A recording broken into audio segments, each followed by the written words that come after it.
दोस्तों, आज हम फिजिक्स का टॉपिक मोशन के बारे में डिस्कस करेंगे। मोशन क्या है? गति। हम हमारे चारों ओर बहुत सी चीज़ों को मोशन करते हुए देखते हैं। मोशन क्या होता है? जब कोई भी ऑब्जेक्ट या कोई भी चीज़ एक जगह से दूसरी जगह पे जाती है, जैसे हम भी एक जगह से दूसरी जगह पर जाते हैं, तो इसमें हम क्या कर रहे हैं? हमारी पोजीशन बदलती है। तो इसी तरह से हम क्या कह सकते हैं कि कोई भी चीज़ जो अपनी पोजीशन को बदल रही है वो किस में है? मोशन में है। वो क्या कर रही है? मूव कर रही है। तो इस तरह से हम मोशन को कैसे समझ सकते हैं कि मोशन क्या चीज़ है? Change in position of any object. किसी भी ऑब्जेक्ट की पोजीशन में बदलाव आना, उसकी पोजीशन चेंज होना ही क्या होता है?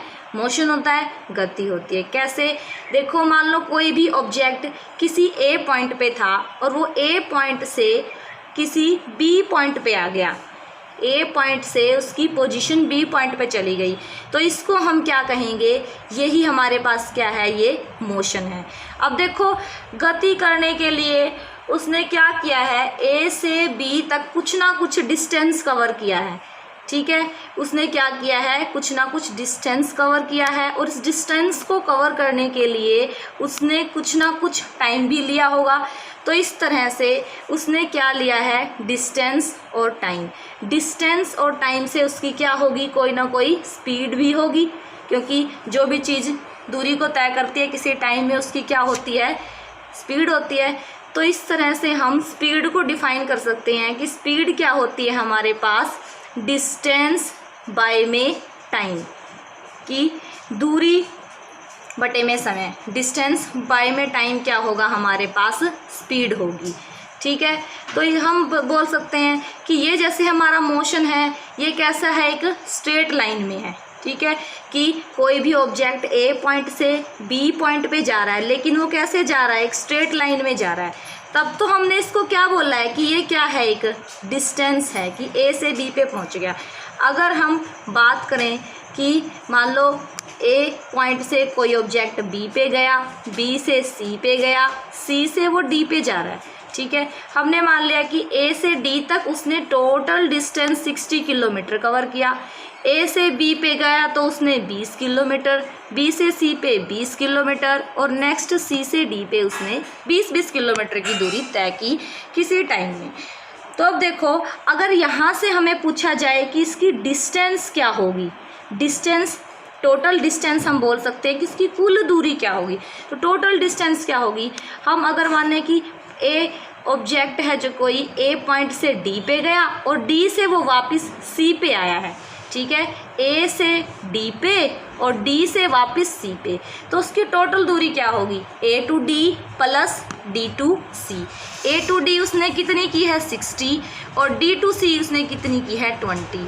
तो उसकी कुल दूरी कितनी होगी? 80 किलोमीटर होगी।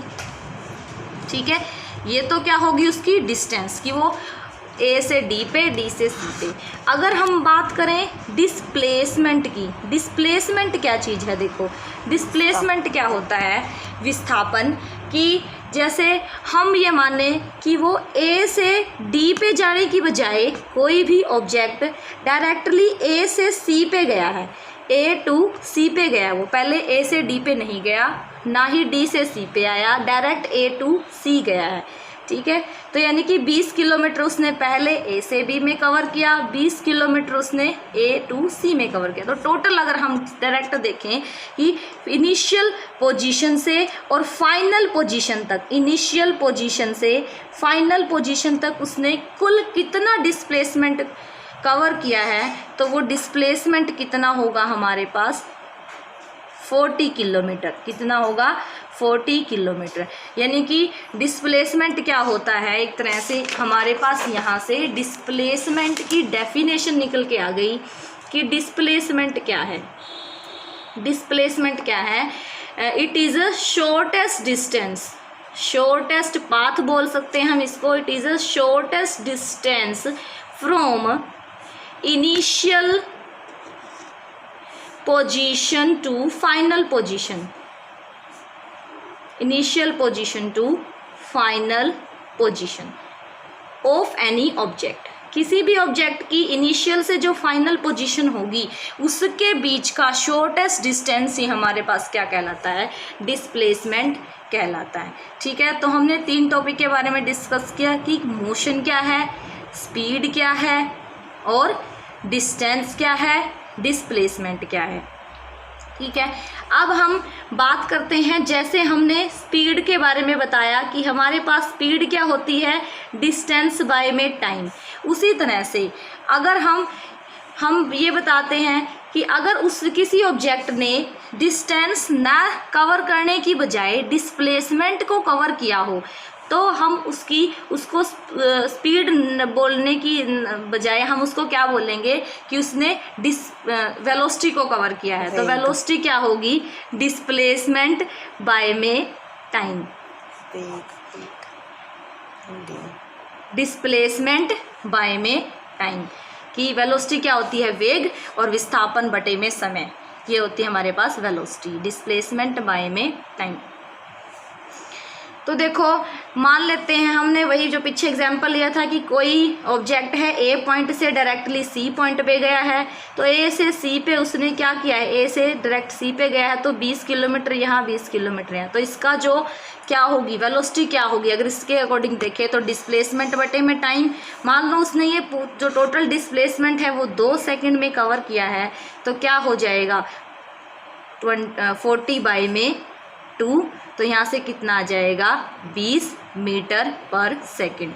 तो ये हमारी वेलोसिटी आ गई। वेलोसिटी की यूनिट क्या होती है, हमेशा वेलोसिटी अगर हमारी डिस्टेंस मीटर में होगी तो टाइम हमारा सेकंड में होता है, तो वेलोसिटी क्या होगी 20 मीटर प्रति सेकंड। उसी तरह से हमारे पास एक चीज़ और आती है कि अगर हमारी वेलोसिटी में ही चेंज आए, कि वेलोसिटी ही बदल जाए, किसी ऑब्जेक्ट की किसी टाइम पे कुछ वेलोसिटी है और थोड़ी देर बाद उसकी कुछ और वेलोसिटी हो जाती है, तो उस समय हम इसको क्या बोलेंगे।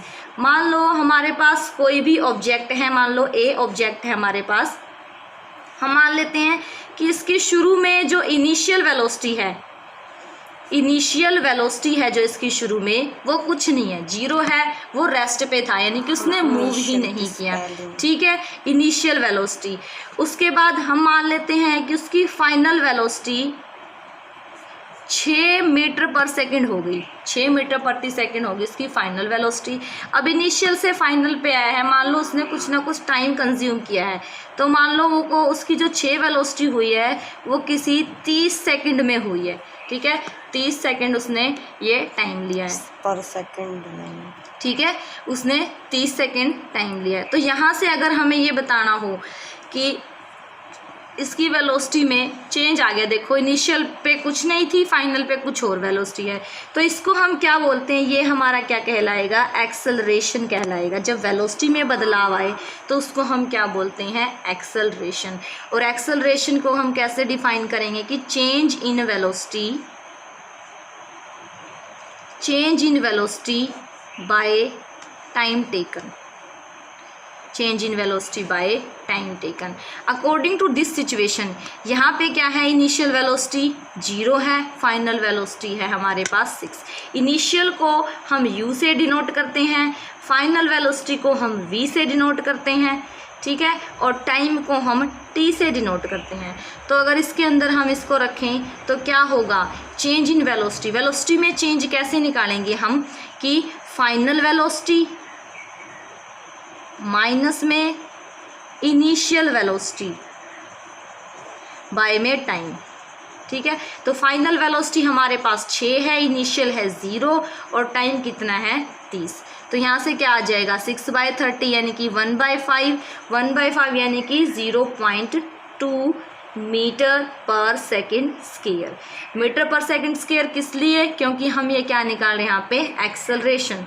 और एक्सेलरेशन को हम किससे डिनोट करते हैं, ए से। तो यानी कि यहाँ हमारे पास एक्सेलरेशन की वैल्यू क्या आई है, 0.2 मीटर पर सेकंड स्क्वायर। ठीक है, थैंक यू। कल हम इसको मोशन को आगे डिफाइन करेंगे। Thank you so much.